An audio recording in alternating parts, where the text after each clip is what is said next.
The film begins in 1973, deep in the Peruvian Amazon, where Constance Webb is studying a rare spider alongside her colleague, Ezekiel Sims. Despite being pregnant and somewhat frail, Constance perseveres. However, when they finally locate the spider, Ezekiel turns on the team, mercilessly shooting them all.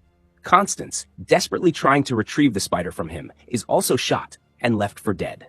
Hidden warriors from the tribe known as Las Arañas, the spiders, emerge from the trees, finding Constance and taking her to their secret cave. They immerse her in a sacred pool and use the same spider to bite her, just before she gives birth to her daughter. In her final moments, Constance glimpses her newborn and hears the Araña's chief prophesy that her daughter is destined for greatness. Fast forward to 2003 in Queens, the child has grown up to become Cassandra Cassie Webb, a paramedic who works alongside Ben Parker.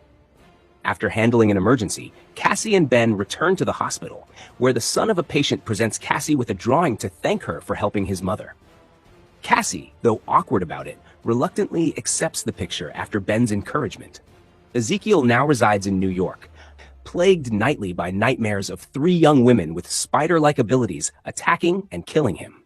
He confides in an undercover NSA agent, whom he later discovers and poisons using the powers granted by the rare spider. Cassie and Ben respond to a car teetering over a bridge. Although they successfully rescue the driver, Cassie ends up trapped in the vehicle as it plunges into the river. A mysterious force envelops Cassie, triggering something within her as she experiences visions before Ben manages to revive her. Later, Cassie attends a baby shower for Ben's sister-in-law, Mary.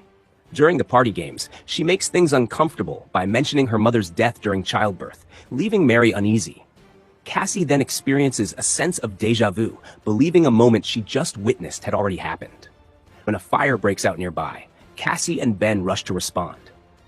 As Cassie attends to an injured man, she suddenly envisions herself standing over her coworker O'Neill, his blood on her hands, before snapping back to reality. Sensing impending danger, she pleads with O'Neill to let her drive the ambulance instead, but he brushes her off.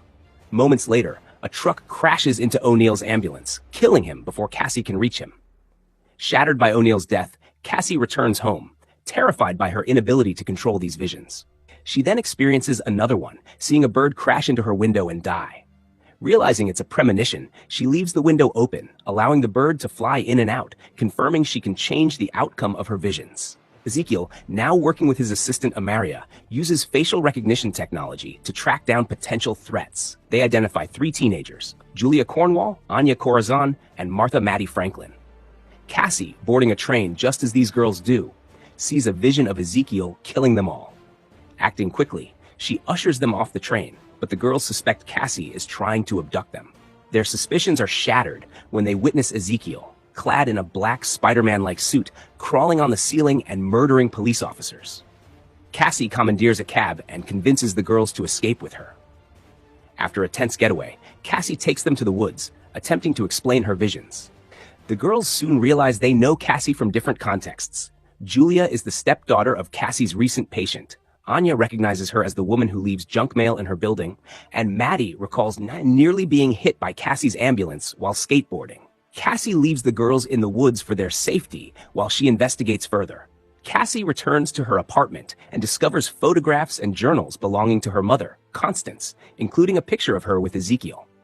Meanwhile, the girls grow bored and restless, prompting Maddie to convince the others to go to a nearby diner. Julia and Anya join her, and they end up socializing with some boys. I think a great danger is coming the way of these girls. Want to know what's going to happen next? Check out the link in the description or the comment section to find out. And please, don't forget to like this video, and also follow or subscribe to this channel or page for more interesting stories. See you next time.